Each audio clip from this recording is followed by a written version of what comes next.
Assalamualaikum warahmatullahi wabarakatuh. Perkenalkan, kami dari kelompok 6 Kesehatan Masyarakat. Di sini kami akan mempresentasikan hasil dari diskusi kami. Sebelum mempresentasikan hasil dari diskusi kami, perkenalkanlah anggota kelompok kami. Yang pertama yaitu ada Rista Ayu Diapsari dengan NIM 1201419065 sebagai presenter kedua. Dan yang kedua saya sendiri, Maya Sahila Aida, dengan NIM 1201419066 sebagai moderator. Dan yang ketiga ada Alfiana Syafitri dengan NIM 1201419074 sebagai presenter ketiga. Dan yang terakhir ada Mita Rahmawati dengan NIM 1201419083 sebagai presenter pertama. Di sini, kelompok 6 akan mempresentasikan beberapa materi, yaitu tentang yang pertama ada masalah sampah dan limbah, yang kedua ada penyediaan air bersih, dan yang ketiga ada pembuangan tinja dan berbagai bentuk jamban. Langsung saja ke materi pertama tentang masalah sampah dan limbah yang akan dibacakan oleh saudari Mita Rahmawati. Kepadanya saya persilahkan.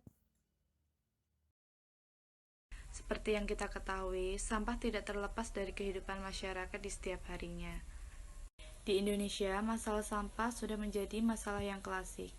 Terutama adalah sampah plastik yang penggunaannya sudah mencapai darurat.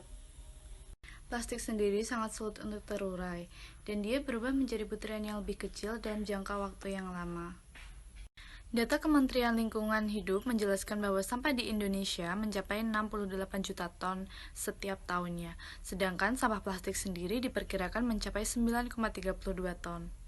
NASA juga pernah merilis animasi yang menunjukkan kondisi sampah di lautan dunia. Data NASA sendiri menunjukkan ada sekitar 8 juta ton sampah di lautan.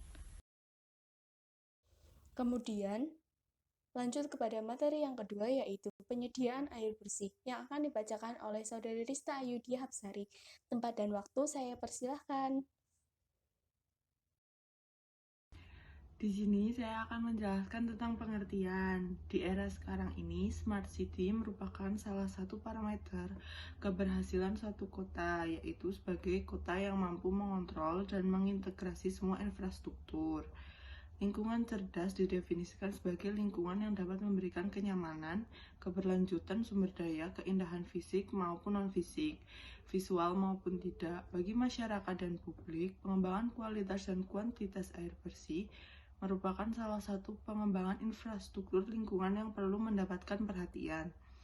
Selain karena merupakan salah satu sumber daya yang vital, air juga merupakan penyebab utama masalah-masalah lingkungan yang dialami oleh penduduk, terutama yang tinggal di daerah perkotaan. Bahkan ketersediaan air menjadi salah satu penentu kualitas hidup suatu masyarakat.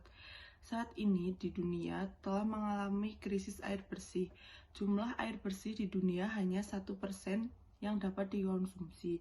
Dari 1% air bersih tersedia tersebut, tidak semuanya dapat dengan mudah diakses oleh masyarakat. Rendahnya ketersediaan air bersih memberikan dampak buruk pada sektor termasuk kesehatan. Disebutkan bahwa tanpa akses air minum yang higienis mengakibatkan 3.800 anak meninggal tiap hari oleh penyakit.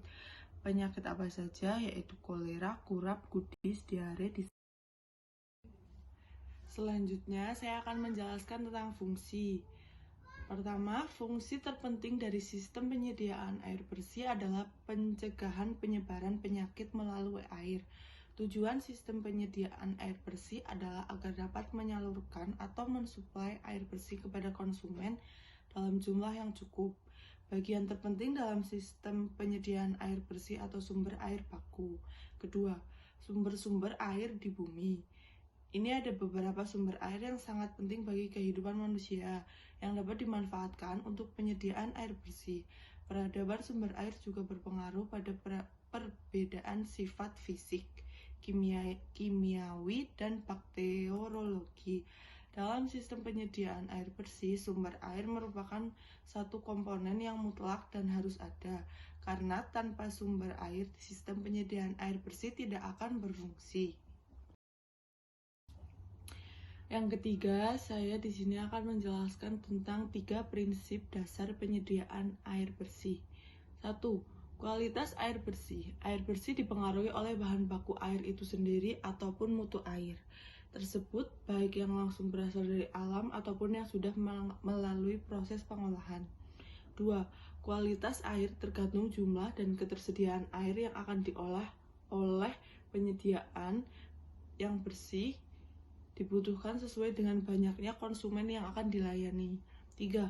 Kontinuitas air menyangkut kebutuhan air yang terus-menerus digunakan karena itu merupakan kebutuhan pokok manusia, apalagi sangat dibutuhkan pada musim kemarau tiba. Dan kemudian materi yang ketiga tentang pembuangan tinja dan berbagai bentuk jamban akan dibacakan oleh Saudari Alfiana Syafitri. Tempat dan waktu, saya persilahkan. Oke, selanjutnya saya akan menjelaskan tentang pembuangan tinja dan berbagai macam bentuk jamban. Pembuangan tinja merupakan salah satu upaya kesehatan lingkungan yang harus memenuhi sanitasi dasar bagi setiap keluarga. Pembuangan tinja yang baik dan benar harus dilakukan di tempat pembuangan kotoran dan biasanya disebut dengan jamban. Selanjutnya, pengertian jamban. Apa sih itu jamban? Jamban merupakan fasilitas atau sarana untuk melakukan pembuangan tinja. Komposisi kotoran manusia atau tinja itu dibagi menjadi 2 macam. Yang pertama, sisa makanan yang membusuk dan mengeluarkan bau. Yang kedua, bibit penyakit yang berbahaya serta telur cacing, terutama yang berasal dari manusia saat mereka sedang sakit perut dan cacingan. Oke, selanjutnya yaitu tipe-tipe jamban. Jamban dibagi menjadi 2 macam, yaitu jamban sehat dan jamban tidak sehat. Jamban sehat merupakan fasilitas pembuangan tinja yang efektif untuk memutuskan mata rantai penularan virus ataupun penyakit. Jamban sehat itu sendiri dibagi menjadi 2 macam, yaitu jamban leher angsa dan septic tank. Jamban leher angsa merupakan jamban yang dapat menghindari atau mengurangi binatang, virus, serangga, dan lain-lain, serta mudah dipakai untuk anak-anak, mudah dibersihkan, dan mudah dipasang di dalam ataupun di luar rumah. Yang kedua adalah septic tank, yaitu sebuah tempat yang kedap air di mana tinja dan buangan air itu akan menjadi dekomposisi. Oke, selanjutnya yaitu jamban tidak sehat. Jamban tidak sehat merupakan fasilitas pembuangan tinja yang kurang efektif sehingga bisa menyebabkan atau menimbulkan suatu penyakit atau penularan virus yang lainnya. Jamban tidak sehat dibagi menjadi 2 macam, yaitu jamban cemplung berventilasi dan jamban empang. Jamban cemplung berventilasi yaitu jamban yang hampir sama dengan jamban cemplung, hanya saja di sini ada ventilasi pipa. Biasanya jamban ini terdapat di daerah pedesaan, yaitu menggunakan dengan bambu. Ini sangat kurang efektif sekali karena bisa menyebabkan virus atau bisa menyebabkan penyakit. Yang kedua adalah jamban empang. Bangunan ini didirikan di atas empang, di mana di sini terjadi proses daur ulang. Tinja yang kita keluarkan itu dimakan oleh ikan, dan ikan itu biasanya dimakan oleh manusia. Sekian pemaparan materi dari kelompok 6. Terima kasih atas waktu dan perhatiannya dari teman-teman semua. Apabila ada kesalahan baik yang disengaja maupun tidak disengaja dari teman-teman kelompok 6, mohon dimaafkan. Terima kasih. Wassalamualaikum warahmatullahi wabarakatuh.